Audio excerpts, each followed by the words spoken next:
गीता चौथे अध्याय का 9वां श्लोक, जन्म कर्म च मे दिव्यम एवं यो वेत्ति तत्वतः त्यक्त्वा देहं पुनर्जन्म नयति मामेति सोऽर्जुन।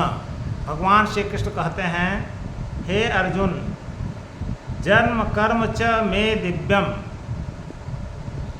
मे जन्म च कर्म दिव्यम। हे अर्जुन, मेरा जन्म और कर्म दोनों दिव्य है, दोनों अलौकिक है। सामान्य मनुष्यों के जन्म और कर्म से अलग है मेरा जन्म और कर्म। जो व्यक्ति तत्वतः, जो मेरे जन्म और कर्म को तत्व से जान लेता है, यानी वास्तविक रूप में समझ लेता है,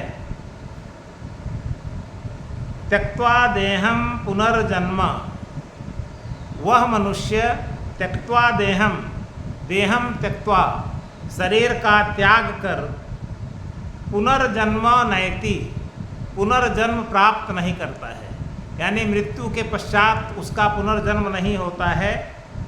माम एति सह अर्जुनः, सह माम एति, वह मुझे ही प्राप्त करता है। यानी भगवान कह रहे हैं, मेरा जन्म भी दिव्य है, मेरा कर्म भी दिव्य है।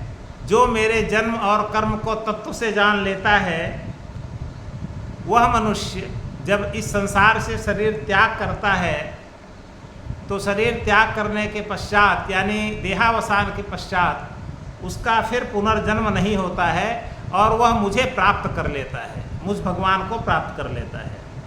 तो जन्म दिव्य है, इसका क्या मतलब हुआ? इसका मतलब यह है कि सामान्य मनुष्यों का जो जन्म होता है वह कर्म और फल के अधीन होता है। जिस प्रकार से जैसे कर्म करते हैं उस प्रकार से उस योनि में जन्म होता है और कर्मों का प्रारब्ध के अनुसार फल भी भोगना पड़ता है।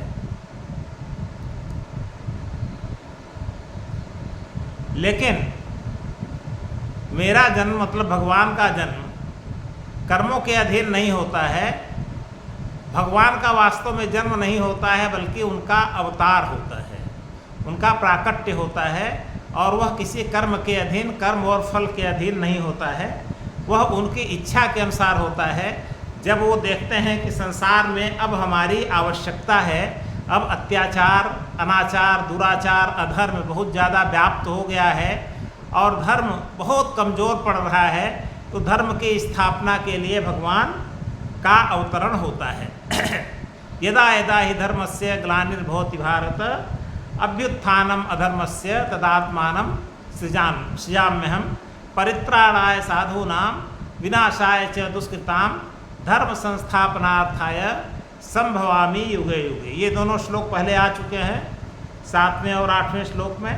तो भगवान कह रहे हैं, मेरा जन्म दिव्य है, अलौकिक है, सामान्य मनुष्यों से बिल्कुल अलग है, और कर्म भी मेरा दिव्य है। सामान्य मनुष्य जो कर्म यहाँ पर करते हैं वह किसी लोभ लालच के वशीभूत होकर करते हैं, संसार को देखते हुए करते हैं, संसार का सुख प्राप्त करने के लिए, संसार में जो भी पदार्थ हैं उन पदार्थों को प्राप्त करने के लिए ही मनुष्य कर्म करते हैं।